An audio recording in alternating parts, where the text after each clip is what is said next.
मन लगना इसलिए कठिन होता है कि इसमें कोई रस, आनंद और स्वाद दिखाई नहीं देता। हमें रस और आनंद किस चीज में आता है?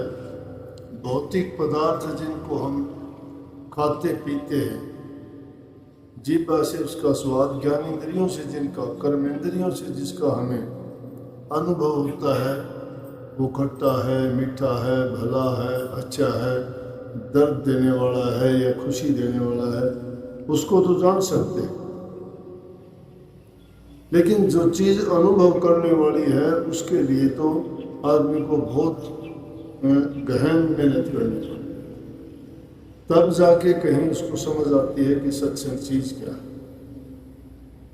कई बार आपने देखा होगा, देखा देखी लोग सत्संग में तो आ जाते हैं और कुछ दिन के बाद में दिखाई नहीं दे।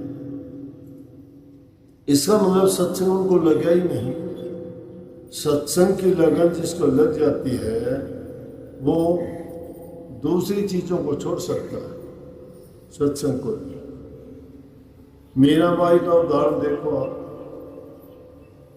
सत्संग की लगन लग गई थी, लाख कोशिश की, घरवालों ने कह दिया कि चाहे कुछ भी करो मैं सत्संग में। प्रहलाद भगत को लगी थी, घर बार को त्याग दिया। ध्रुव को लगी थी, किसी की परवाह नहीं की। जो भी इस भक्ति के मार्ग में सच्चे मन से आया, माता भिलनी की बातें आपने सुनी हैं। श्री रामचंद्र जी उसकी कुटिया पे गए थे, बड़े बड़े महात्माओं को छोड़ के। उसके दिल में सच्ची लगन थी।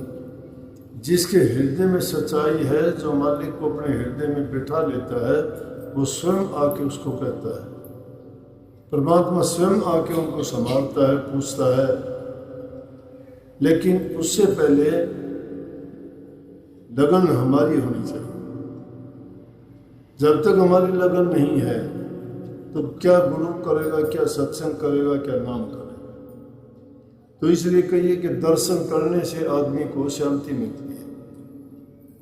दर्शन का महत्व यही है कि जैसे व्यक्ति को, जैसी चीज को देखोगे, उसमें जो भी गुण दोष है, देखने से उसके गुण दोषों पर दृष्टि जाए।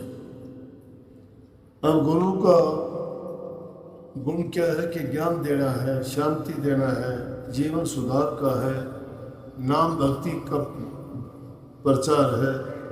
तो एकदम जब उनके दर्शन करेंगे तो हमें प्रभु की याद आएगी। उनकी याद करने से हृदय में पवित्र विचार उत्पन्न होंगे।